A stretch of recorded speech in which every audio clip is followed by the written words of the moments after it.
Coucou, salut à vous. Alors aujourd'hui, on va parler du gros ventre qui reste après un accouchement et aussi du gros ventre qui reste après une perte de poids. Alors, je vais vous dire pourquoi et qu'est-ce qu'il y a lieu de faire comme solution et qu'est-ce que vous devez faire pour prévenir cela. Alors, commençons par l'accouchement.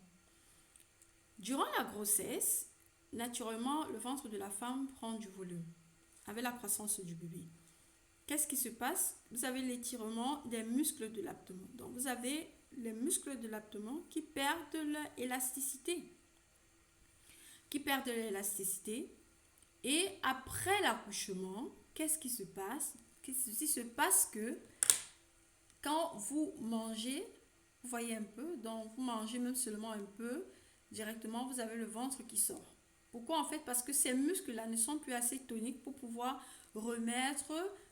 mettre l'intestin et l'estomac à sa place. Qu'est-ce qu'il y a lieu de faire dans ce cas? Il y a des exercices abdominaux qu'il faut faire.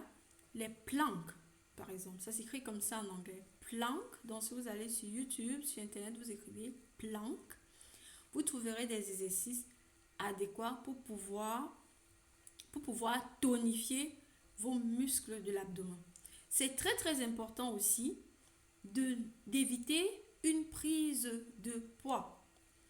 Déjà, pour prévenir aussi cela, les femmes, je vous en supplie, durant la grossesse, ne prenez pas trop de kilos. C'est vrai que la prise de poids durant la grossesse est associée à d'autres risques tels que le diabète gestationnel, l'hypertension artérielle, qui peut justement créer des problèmes au placenta et altérer la croissance de votre bébé. Et c'est vrai, le diastasie, on appelle comme ça le diastasis, donc cette perte de l'élasticité des muscles de l'abdomen, le risque est encore très élevé.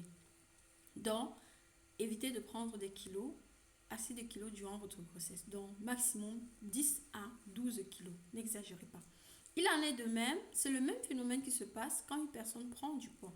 Quand vous prenez du poids, vous avez la graisse qui s'accumule sur votre ventre, votre ventre prend des proportions, ça prend des proportions, vous avez justement aussi l'élasticité, vous avez aussi la distension des muscles de l'abdomen et ces muscles-là perdent de l'élasticité et vous avez nettement aussi le diastasis. C'est vrai que le diastasis, dans certaines situations, avec des exercices abdominaux, ne réussissent pas vraiment à être, le diastasis ne réussit pas à être résolu, si bien qu'il faut recourir à une opération.